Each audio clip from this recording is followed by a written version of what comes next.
How's it going, everybody? Today we're going to replace the Serpentine belt and belt tensioner for the 2016 Toyota Camry. Come with 4-cylinder engine and a electric power steering system. As you can see here, it does not have a power steering foot reservoir here. Its power steering system is totally electric.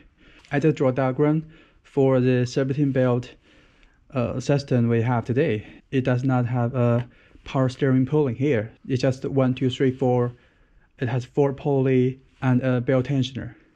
And because it's an engine with only 4-cylinder, it's a relatively small engine. It gave us a lot of space to do the work. That is a belt tensioner. It just provide tension on the belt and make the belt tight. The reason why we want to replace it is because the belt is kind of loose. For me, I think it's fine, but my friend just said, okay, do it for me, because the Firestone guy said the belt and the belt tensioner needed to be replaced. I use the OEM tensioner and the belt from Toyota dealer. It cost me about $200, okay, which includes the tax and the shipping cost. To remove the belt, we need a 14mm wrench, or you can use a socket and a ratchet. It both works because we have enough space here. So we just put it here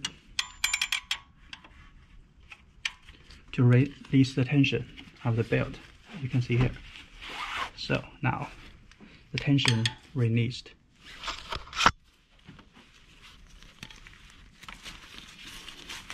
Let's try whether I can do it with one hand, okay?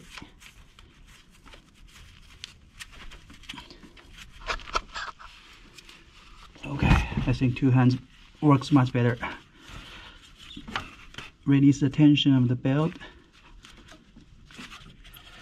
Remove the belt on the generator pulley first. Now we can just take the belt out.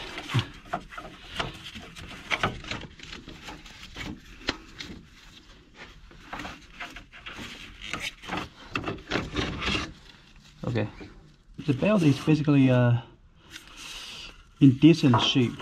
It looks pretty good.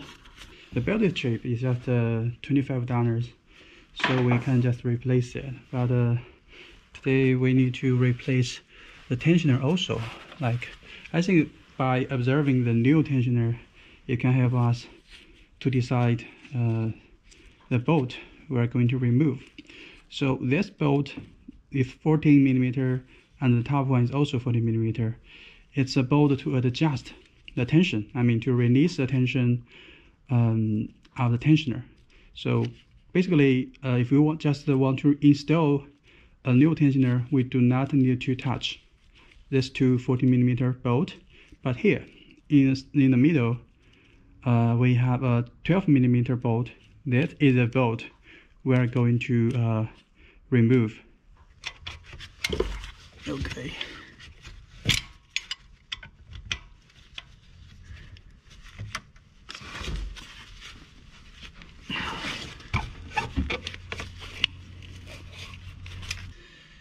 We can use a wrench with ratchet on it. It can be more efficient. Okay.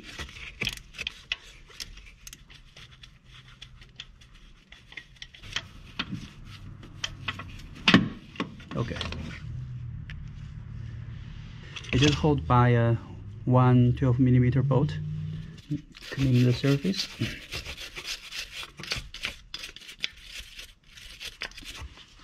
And the bolt.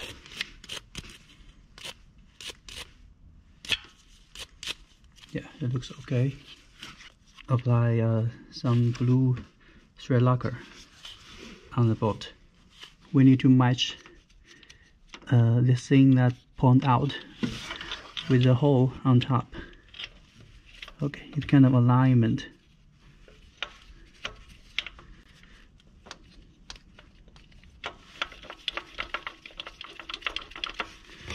Okay, now we can use our ratchet.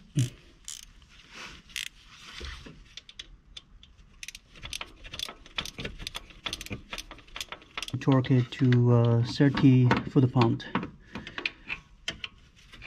Okay, it seems like my torque range is not small enough to fit in the space, but that is not a problem for me. I will just use a wrench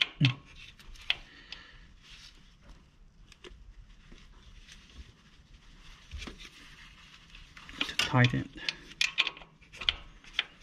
30 foot-pound is not a very big torque. It's just like if you do oil change, the torque of the drain plug is about 20-25, so it's just slightly more than the torque on the drain plug, so it's not too much. With a short range like that, it should be good enough to reach 30 foot-pound. But don't make it too tight, because this engine is made from aluminum. It's kind of soft, so if you give it too much torque, it might break the thread. Then it will be a bad story. I like to make the belt cover the two big pulleys at the lower level of this engine.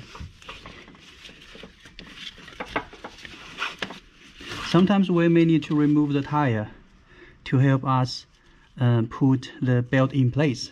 Now we make the belt cross all the pulleys except the pulleys of the alternator. Okay, now I will release the tension.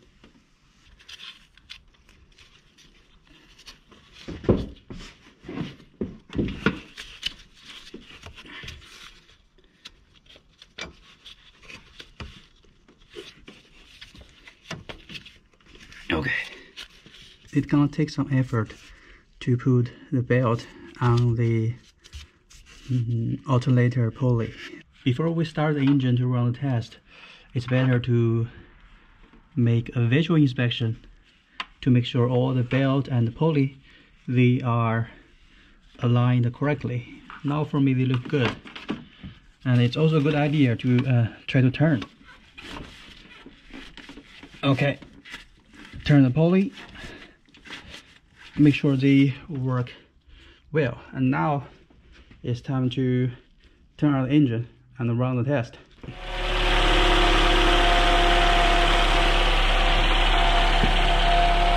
That is how to replace the Serpentine belt and belt tensioner for a 2016 Toyota Camry. I think the same procedure will apply for most Camry, even most car with 4-cylinder engine. I would prefer to do belt on a smaller engine. Like, it gave me a lot of space. As you can see, it's not that hard. Basically, one just need to use one 14mm wrench and one 12mm wrench. Then we can make the job done. It does not require a lot of fancy tools. Hope this video is helpful for you guys. I'll see you in next video. Bye bye.